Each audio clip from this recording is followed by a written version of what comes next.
Salut à tous. Le thème d'aujourd'hui, c'est compassion ou discrimination dans la Watchtower. En fait, c'est une réponse à Clément. Clément, qui c'est quelqu'un qui est un proche de ma famille. Et donc, suite à mon invitation pour rejoindre la chaîne La Grosse Bertha, il m'a répondu ceci. Cher Yann, je m'inquiète pour toi au vu du contenu de ta vidéo. Il me semble toujours préférable de rester attaché à l'organisation.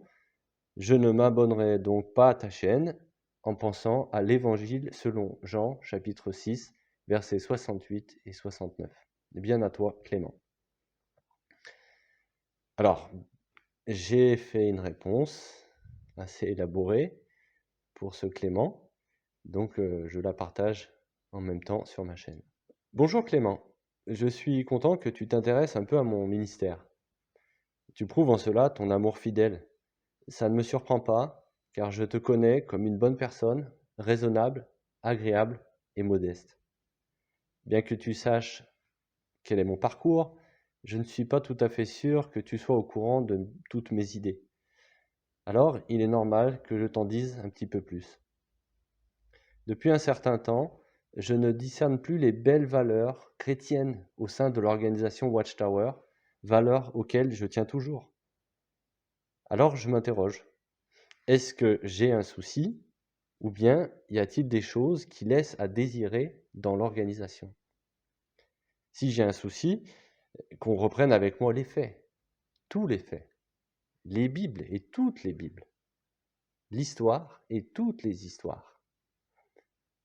Pourtant, personne ne souhaite m'aider, entre guillemets, en allant au fond des choses et de nos croyances.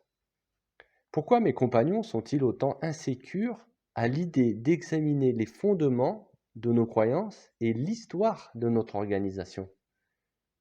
Ça me rappelle l'application que faisait la tour de garde concernant Psaume 48, 12 et 13. De juillet 2015, page 9, paragraphe 13. Les merveilles au sujet de l'organisation de Jéhovah, ou Sion, et la vérité sur le paradis spirituel doivent être joyeusement communiquées à la génération future. Et donc le passage de Psaume 48, 12 et 13. Marchez autour de Sion, marchez tout autour d'elle, comptez ses tours, considérez attentivement ses remparts, examinez ses tours fortifiées pour pouvoir en parler aux générations futures.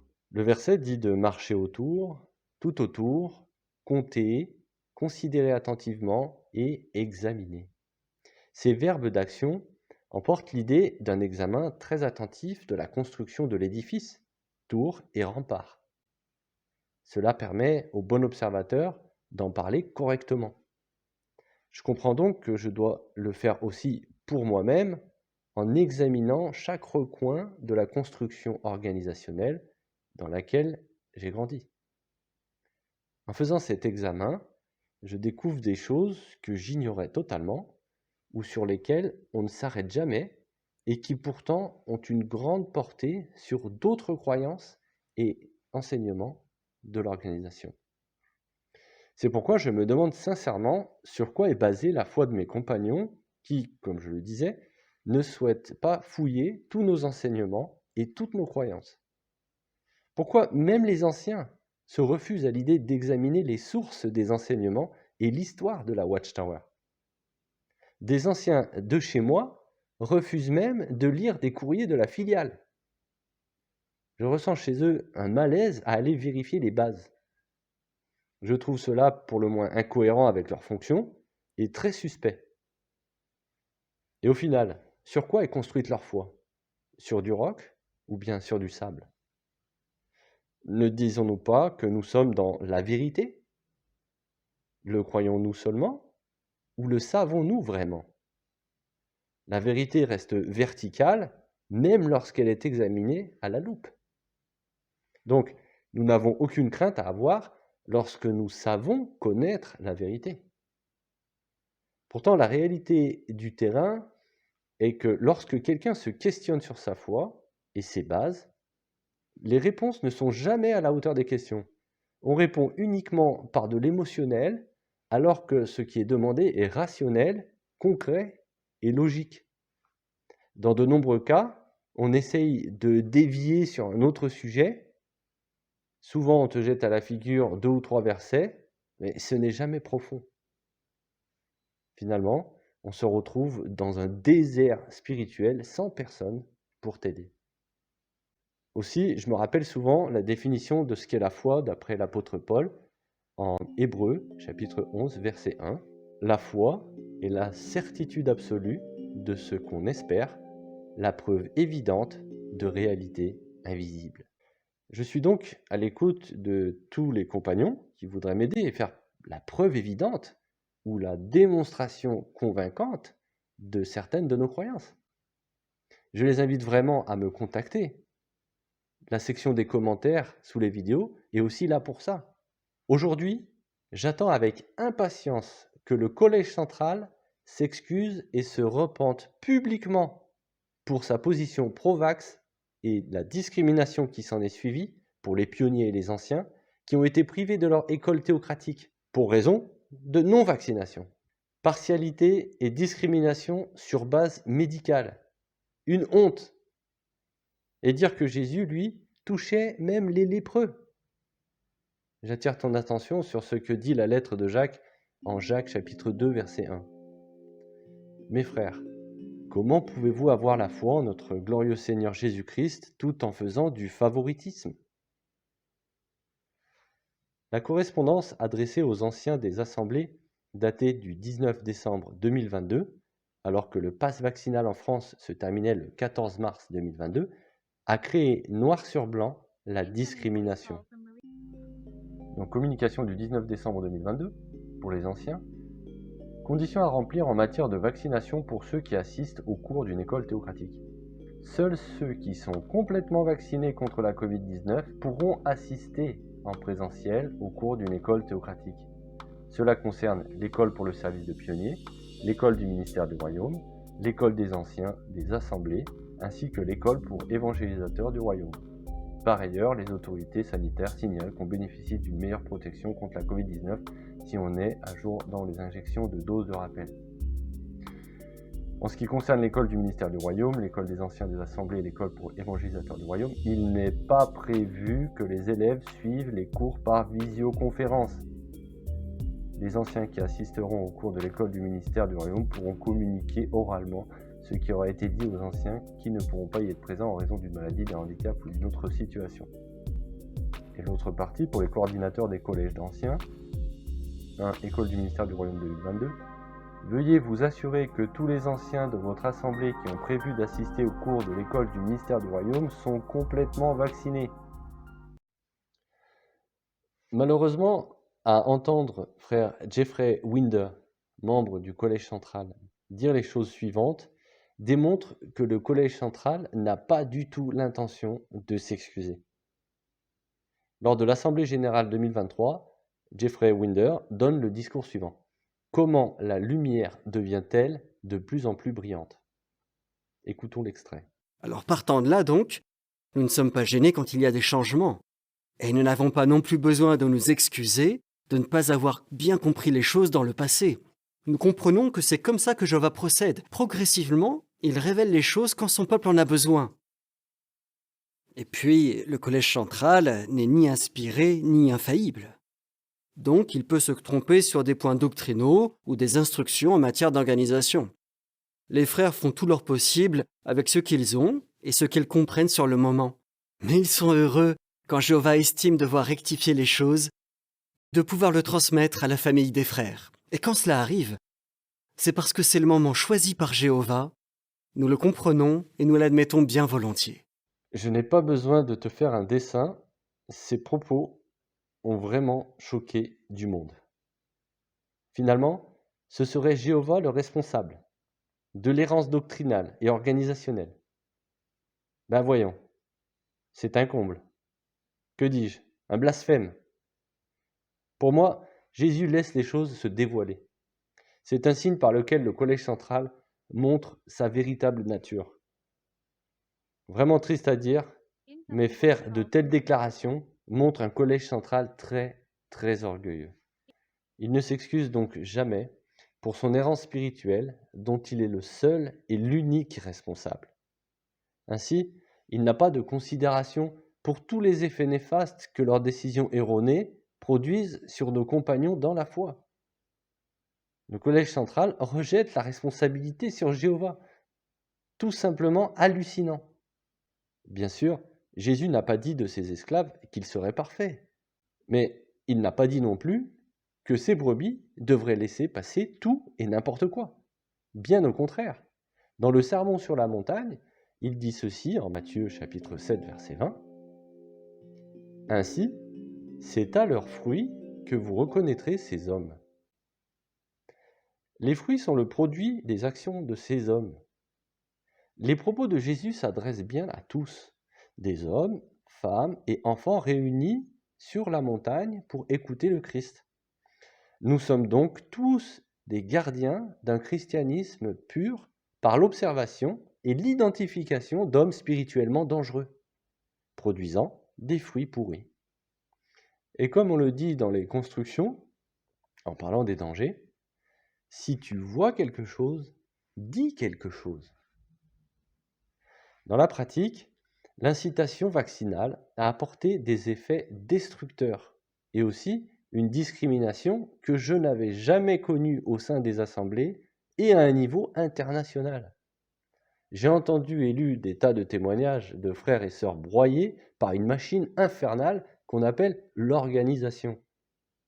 Beaucoup veulent parler mais ont peur de s'exprimer ouvertement à cause de la pression et de l'omerta interne créée et entretenue au sein des assemblées. Mon ministère est donc de travailler dans leur sens et les aider à s'exprimer. Jacques 1,27 ne dit-il pas « Voici le culte qui est pur et non souillé, du point de vue de notre Dieu et Père, prendre soin des orphelins et des veuves dans leur détresse, et veiller à ne pas se laisser tacher par le monde. » La détresse est grande, et les orphelins et les veuves ont besoin, méritent et ont droit à la parole. Jéhovah ne leur donne-t-il pas à eux aussi une bouche? C'est l'idée qui ressort d'Exode chapitre 4 verset 11. Jéhovah lui répondit, « Qui a donné une bouche à l'homme, ou qui rend muet, sourd, capable de voir ou aveugle? N'est-ce pas moi Jéhovah ?» La liberté d'expression est un sujet qui a été défendu bec et ongle devant les tribunaux par la société Watchtower. Ce serait un comble si nous, qui sommes cette organisation, en serions privés. Malheureusement, certains aux manettes de notre belle organisation n'ont que faire de leurs histoires, leurs douleurs, leurs sentiments et leurs larmes. Et ceci a été relayé par les filiales, responsables de circonscription et anciens. La grande majorité des frères nommés préfèrent aujourd'hui soutenir les hommes qui dévient des valeurs du christianisme sous les yeux de tous, alors que le propriétaire des brebis, Jésus, demande à ces mêmes frères nommés d'être compatissants et compréhensifs, de marcher au pas des petits. Voici une définition du mot compassion. Sentiment qui incite à partager les maux et les souffrances d'autrui. Synonyme, apitoiement, commisération, miséricorde, pitié. Antonyme, dureté, indifférence, insensibilité. Puisque la compassion signifie partager les souffrances d'autrui, dis-moi comment les anciens réussissent à la développer tout en restant dans le déni des effets indésirables produits par la thérapie génique Covid. Thérapie présentée sous un jour favorable par le Collège central, providentielle même, puisque soi-disant favorisant les intérêts du royaume.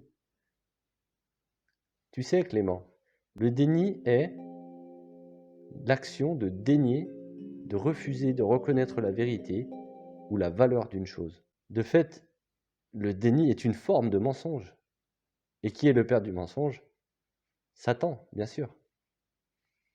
Il y a bien d'autres sujets très sales que le Collège central cherche depuis des années à mettre sous le tapis, comme la pédophilie parmi les témoins de Jéhovah, mais la vérité refait toujours surface.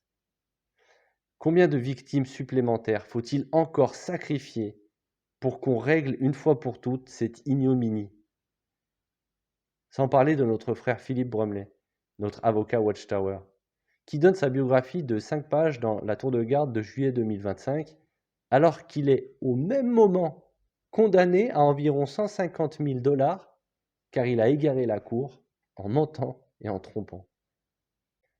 Imagines-tu Jésus ou l'apôtre Paul mentir devant les cours sous prétexte de guerre théocratique? Moi, pas du tout. Frère Brumley est mis sous les projecteurs de la tour de garde, mais on ne nous dit pas tout, et ça, c'est trompeur. Pourtant, que lit-on en 1 Timothée chapitre 3 verset 7? D'une des qualités requises à un responsable ou ancien. D'autre part, il faut aussi qu'il reçoive un beau témoignage des gens extérieurs à l'assemblée, afin de ne pas tomber dans le déshonneur et dans un piège du diable. Ce frère n'a absolument pas un beau témoignage des gens extérieurs à l'assemblée. Et on accepte de le mettre en vedette dans la tour de garde? Mais on va où, mon frère? Et si les TJ le savaient, frère Brumley garderait-il une bonne réputation? Absolument pas. Ainsi, on veut orienter et manipuler notre pensée afin de présenter la mariée plus belle qu'elle n'est en réalité. Cela s'appelle de la tromperie et c'est une autre forme de mensonge. Je n'accepterai jamais cette chose. De plus, ne doit-on pas adorer notre Dieu avec toute notre pensée? Luc 10, 27 dit ceci.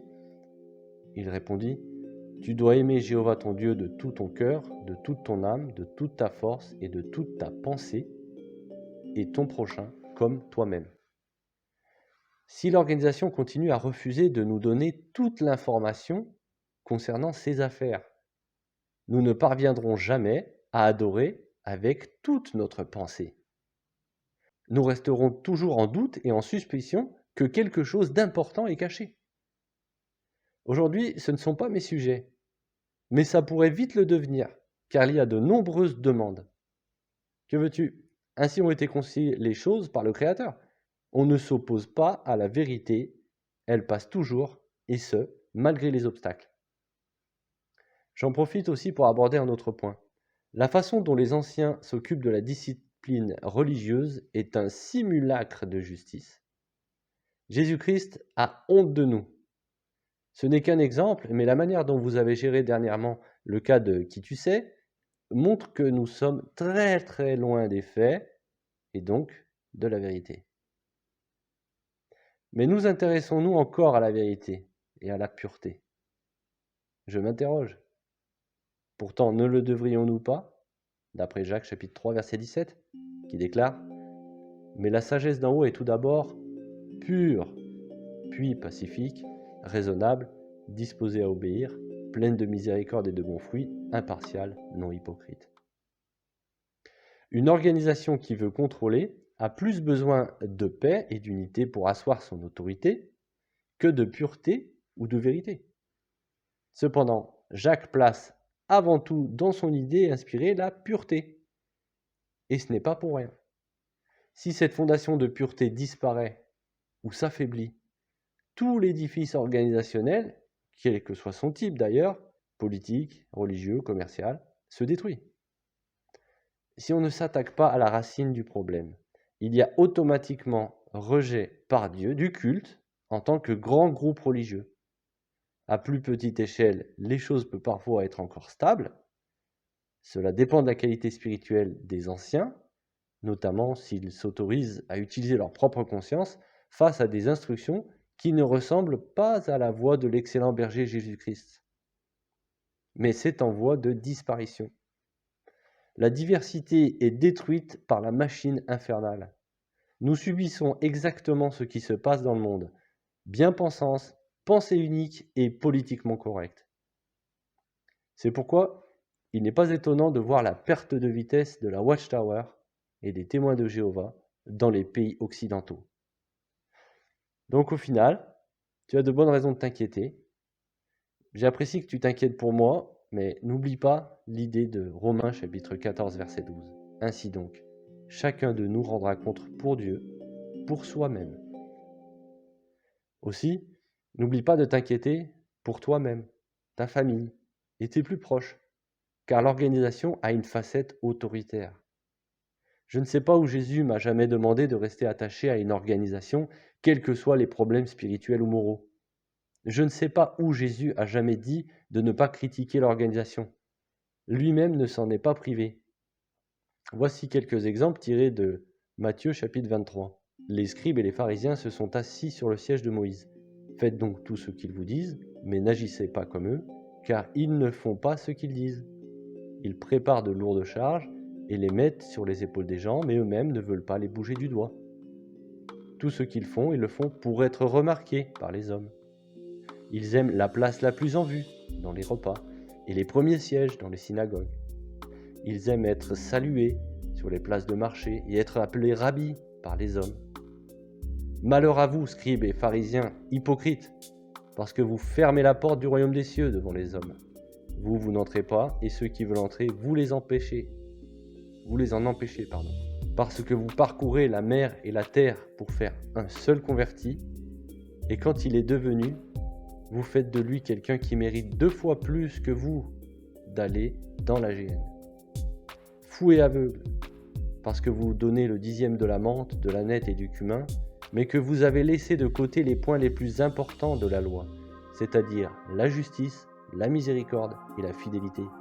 Guides aveugles, pharisiens aveugles, de même extérieurement vous paraissez justes, mais intérieurement vous êtes plein d'hypocrisie et de mépris pour la loi. Donc vous témoignez contre vous-même que vous êtes les fils de ceux qui ont assassiné les prophètes. Serpent, fils de vipère, Zacharie, fils de Baraka, que vous avez assassiné entre le sanctuaire et l'autel. Vraiment, je vous le dis, cette génération sera punie pour tout cela. Jérusalem, Jérusalem, la ville qui tue les prophètes et qui lapide ceux qui lui sont envoyés. Voyez, votre maison vous est abandonnée. Si ces choses-là ne sont pas des critiques contre l'organisation et ceux qui étaient censés la conduire à l'époque de Jésus, je ne sais pas comment cela s'appelle. Si la critique est justifiée, elle devient constructive. Si elle est absente, c'est que nous sommes soit déjà parfaits, soit sous dictature. À toi de voir. Par contre, comme tu références Jean chapitre 6, versets 68 et 69, je trouve que tu fais très bien. Simon-Pierre lui répondit, « Seigneur, vers qui irions-nous? Tu as des paroles de vie éternelle. Nous avons cru et nous avons su que tu es le Saint de Dieu. » Puisque l'apôtre Pierre s'exclame, « Seigneur, vers qui irions-nous » plutôt que « Seigneur, où irions-nous » Ceci devrait nous enseigner une leçon. La vérité est la personne de Jésus, le qui, et non pas un endroit physique ou une condition spirituelle, le où. Donc, Jésus-Christ a ma priorité et restera ma priorité, pas un collège central. De plus, examine s'il te plaît ces versets. 1 Corinthiens 1, 11 à 13. Car certains de chez Chloé m'ont informé qu'il existe des disputes parmi vous, mes frères. Voici de quoi je veux parler. Vous dites, moi j'appartiens à Paul, mais moi à Apollos, moi à Céphas, mais moi à Christ. Le Christ est-il divisé? Paul n'a pas été attaché au poteau pour vous, n'est-ce pas? Est-ce au nom de Paul que vous avez été baptisés? À qui appartenons-nous, mon ami? À Paul? À Apollos? À Céphas? À frère Russell? À frère Rutherford? Le collège central d'aujourd'hui? Qui est mort sur le poteau? Gerrit? Jeffrey? David ou Anthony? Au nom de qui sommes-nous baptisés? Samuel? Marc? Kenneth ou Stephen? Je le répète, mais Jésus-Christ a ma priorité en tout, pas un collège central, ni aucun homme d'ailleurs. Cher Clément, ça m'a fait plaisir de méditer sur tout cela pour tenter de répondre à ton étonnement et tes interrogations. J'espère que cette lettre t'apportera un petit quelque chose spirituel. Je souhaite de tout mon cœur que tu saches défendre de ton côté la vérité, même si celle-ci demande du courage, des sacrifices et des douleurs. La grosse Bertha est simplement un porte-voix afin que, je l'espère, donner un peu d'espoir et de hardiesse aux personnes écrasées. Je te souhaite à toi et à ta famille plein de bonheur et de bénédictions de la part de Jéhovah et de Jésus.